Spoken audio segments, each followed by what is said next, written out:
So these are the onions that I started on February 4th. I used an open seed tray. I don't have cell plugs here, so these are going to be individuals that I'm going to pull apart. I put some dividers in and planted 3 varieties side by side. And all I did was just kind of shake the seeds right onto the soil on February 4th. And then my soil was a mix of vermicompost and potting soil. I did about 50-50.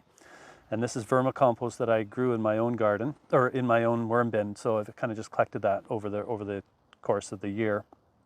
And so I freely sowed these onions in here, and you can see just on the tips of them how I've kind of been trimming them. And the reason you trim these is so that they start to become a little stockier. And I'll just give you a quick demo. I'm kind of keeping them at about 2 inches. You could do up to 4 inches, but my lights are fairly low, and I'm trying to keep them underneath the lights so I don't have to adjust the lights. And notice how I'm catching the trimmings. I'm not going to let them fall. If a few fall in there, that's okay, but I'm trying to catch them in my hand so that they don't drop in the bottom and start to rot there or become cause fungi to develop.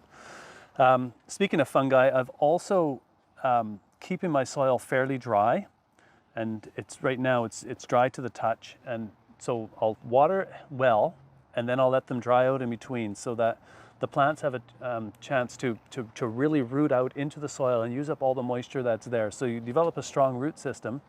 At the same time, it kind of prevents fungi and stuff from developing, and fungal gnats and things like that from growing on the surface of the soil. Finally, I've taken them off of the heat mat. So I started these on heat in early February, and this week I've taken them off of the heat. I want them to slow down. I don't want all this growth. I want them to harden up.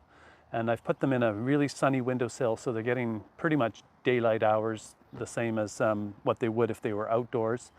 And the goal here is that I plant out a really healthy, strong start. Not too tall. It's going to be about 2 inches tall, because I'm going to trim these again and again until I plant them out towards the end of March, when they'll be about 8 weeks old. If you haven't started onions yet, don't think you're too late. Like, I started these really early. I'm going to get really big onions. But even a golf-size onion, if you start them now, you'll have a golf ball, baseball size. If you start them now, you'll be successful.